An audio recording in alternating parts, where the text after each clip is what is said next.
What up, homies? It's the crypto homie back at you with one of those crypto updates. So yesterday we talked about the NVT, the HV. If it does this, it's going to mean a massive move to the upside. But if it does the opposite, it'll be a massive move to the downside. So we're going to have a quick update on that. We have the monthly close for Bitcoin coming up.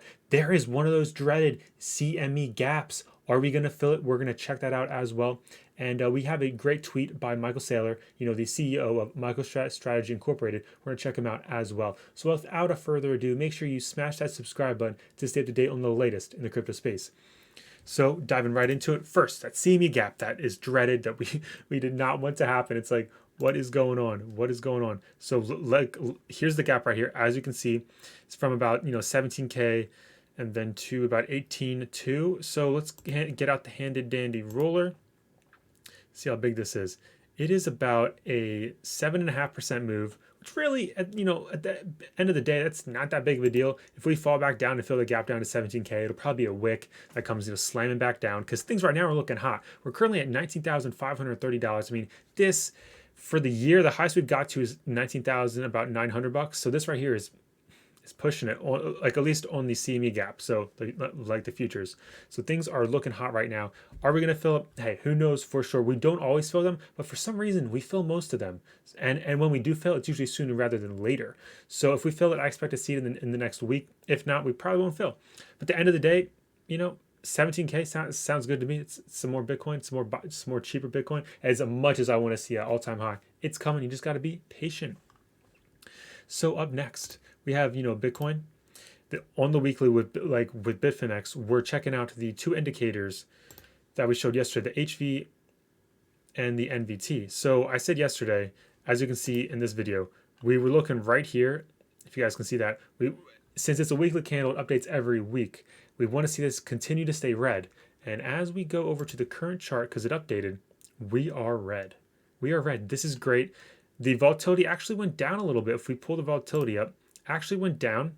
So okay, volatility going down. We wanted to see the volatility go up with it staying red. But hey, you know what? Maybe next week, 2 weeks from now, it'll stay red and the volatility will go up. We'll see a massive move to the upside, and the price will just go, really high. It's kind of like right now. From what I heard, it's kind of like a spring. You're squeezing the spring together, and then all of a sudden it's just gonna burst. And just give it some time. You got to be patient. Zoom in on that NVT. It did go up. We're still in the red. It did go up. That's really good. Hopefully we continue to have another up for next week's and go from there. Hopefully the HV goes up and then we'll see some moves. But at the end of the day, let's go back to the regular Bitcoin chart. We pull it up on the daily. I mean, look at this.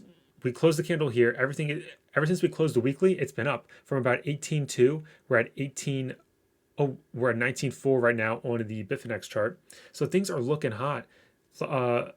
Correct me from earlier. It's actually the high on Bitfinex was around 19.5. So we're almost about all-time high for the year. Obviously, breaking 20K be all-time high forever between all the exchanges. I understand there's some discrepancies. Some exchanges hit like 19.6 high. Some were 19.9. Some were like $20,100. Hey, we break 20K. To me, that's an all-time high. Just to make it easy. So yeah, so looking at that, and we did mention on the weekly, something to keep in mind is that 21 weekly right here, this yellow line, we respected in the bull trends. You go back to 2017, we respected this. We fell back to it. Eventually we didn't come back, but I mean, we may have one more touch before everything has a nice lift off like this. I mean, that's just going to have massive gains. There's so much great news though. I mean, once Black Friday, we had a great time to buy Bitcoin. Thanksgiving / Black Friday was a great time to buy. I mean, now institutions, PayPal's open to buy. Now you have all the big institutions that want to buy are able to right now because, the market's open. That brings me into the tweet from Michael Saylor. He says, over the Thanksgiving holiday weekend, Bitcoin operated uninterrupted for 113.5 hours versus the 3.5 hours for U.S. capital markets. Networks from Google, Apple, Facebook, and Amazon also operated uninterrupted. No one is going to settle for a 3.1% availability from their monetary network. I mean, this right here is just the future. If you think about 2020 was such a great year for crypto, even though the price has gone up a lot as well. But it's more than just the price. People were forced to use the internet that have never used it. They were forced to buy stuff online. They were forced to use online classes. They were forced to do something with the internet, forced to do stuff online. So that right there is going to make them more comfortable to have their crypto online, to have their money online. And I mean, what's happened just in 2020? That's great. It's forcing people out of their comfort zone into the world of just the internet. So and like for those people that were forced into that, now that's the next step will be the money of the internet. Obviously crypto, Bitcoin, all that great stuff. So I don't know. I mean, at the end of the day, people aren't going to want 3.1% availability. No, you want 100% or 99%. I mean, Bitcoin has 99.98%. So that's what we want to see. And I'm not sure about over the holidays if you're an American or just in general with the prices increasing. This tweet kind of touched home. Bitcoin Birch at Bitcoin Birch. He said, "Friends are funny. I told them to buy Bitcoin at 3K, again at 6K, 7K, 8K, 10K, then it hits 18K. Hey, is now a good time to get in? Yeah, isn't that it's kind of annoying because they buy now and say it dips back down to 12K, just say worst case scenario, just dips down, nice 40 to 50% correction.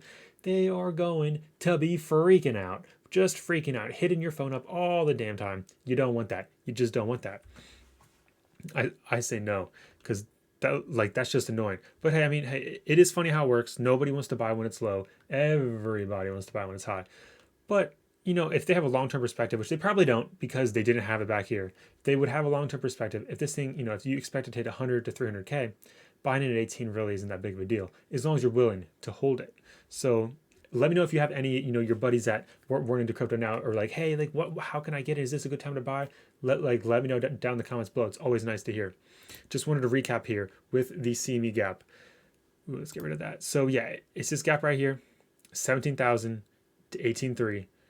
Will we fill it? Only time will tell. But it'd be great to see us stop filling these gaps, because it's kind of annoying because it's very predictable. So if we don't fill, that would be great. And going back to the whole, we did not get to check out the monthly chart. I like going to Coinbase for that. So pulling up the monthly. I mean, the month has approximately 9 hours left. 9 hours. And look, you zoom out. Let's move it over a little bit. No other body of the candle has closed above like 13.9. Look at this. We're all up at $19,732 at the time of this recording on Coinbase. This is amazing. This is, if I'm not mistaken, all-time high for the year pretty much for Coinbase's chart. Go back to the daily. Yes, it is all-time high for the year. This is amazing right here, homies. This is amazing. It's so exciting to see this. We're 19.7. Some exchanges never even hit 19.7. Some exchanges hit 19.6. I think Gemini was 19.6 for the all-time high. So, I mean, this is great to see. We're literally approaching all-time high for Bitcoin. This is super exciting. We have some bullish news. We got some bearish news. But hey, what do you think about all that news down below? Just let me know your thoughts. Are you more of a TA, more of a news, or do you like to mix it? Let me know down below. What do you think of all this bullish news from institutions that are coming in? Just a quick recap. You guys can follow me on Twitter, but I want to show. I tweeted this thing out earlier. It's from Raul Paul. He said, "Okay, last bomb. I have a sell order in tomorrow to sell all my gold and to scale into buy BTC and ETH. 80/20 like ratio. I don't own anything else except some bonds and some dollars. 90% of my liquid net worth. See, you can't categorize me except okay. So basically, he's saying he's all in like crypto, and I just retweeted hashtag phase 5 is coming. ... Buckle up." So I think that's a great point to end it here. What do you think about that? As always, not financial advice, just pure entertainment, educational purposes only. Smash that like button, subscribe for more content, because Crypto Homie signing out.